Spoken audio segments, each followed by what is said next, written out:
Hey everybody, welcome back to the channel. HTM here with another PTS patch note update. We're actually live on the PTS today talking about the Blackwood chapter. So something I want to bring to your attention, especially if you're on console, but this is going to be a nice addition actually for all platforms, and that's going to be the new action duration reminder, which is getting added to the base game of this chapter. Now, consoles have gotten some add-ons put in the game in the past, for example, that have been quite nice. One of them, which was added in the past couple years, was buff timers. So if you come into your options and your combat settings, you can turn on all buffs and debuffs. And I definitely recommend this because it's nice for keeping track of things. For example, on my Templar, I can track my rune. You can see that buff appears. I get an icon for the effect and for whatever major or minor buff it's adding to my character. So that is nice. Other things like damage shields, blazing shield, that appears as well. So this is nice for tracking buffs, yes, and it does work on all platforms, including consoles. But the only issue is when you start looking at some of the other like damaging effects in the game. For example, Wall of Elements, Endless Hail if you're using a bow.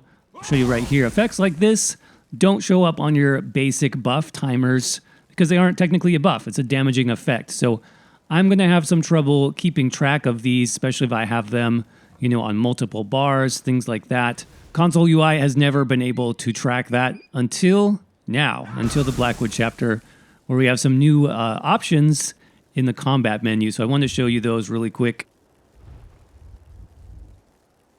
so we can see how they work. So the first one is ability bar timers. This is going to display a timer on top of the ability that corresponds to the duration of the ability's effect. Basically, it's a timer, right? So we're going to turn that on. I can show you. So, for example, if I do Blazing Shield, you can see now it has a duration, 6-second duration on the buff icon itself. And then if I were to do Wall of Elements, same thing, 15-second duration. Now I have a nice countdown timer.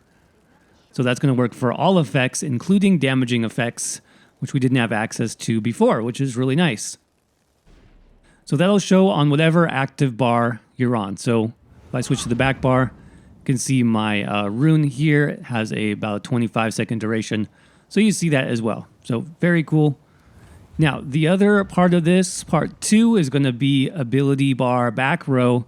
This is going to display another type of timer for your inactive ability bar. So basically, buffs that you casted on the opposite bar, let's say your back bar, and now you're on the front bar, this is going to give you another timer where you can check that out.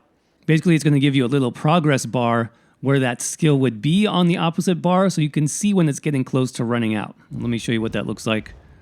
So, for example, let's cast Rune, and then we'll bar swap. And you can see a little behind icon there, so it shows you the top of the icon and a little progress bar. That's going to show you exactly when that buff is about to wear off. Again, this will be more useful for damaging effects. So let's say I did Wall of Elements, and then I bar swap. You can see my first ability is Wall of Elements, and I do have a progress timer that's going to tell me exactly when that ability is going to wear off. Just like that. There you go. So the cool thing is that it's going to work on either bar regardless. So let's buff couple things on the back bar. Let's do Rune and Ritual. Those are going. I'll bar swap. And then I'll do a couple of these here. And I'll bar swap back and forth. So you can see kind of how those different bars and timers look. There you go. Pretty cool. It's a nice start, I will say, especially for console who didn't have this add-on. Should make things a lot nicer for you. But that being said, let me know what you guys think in the comment section below. Do you think this is going to be useful for you, especially as a console player, maybe even on Stadia?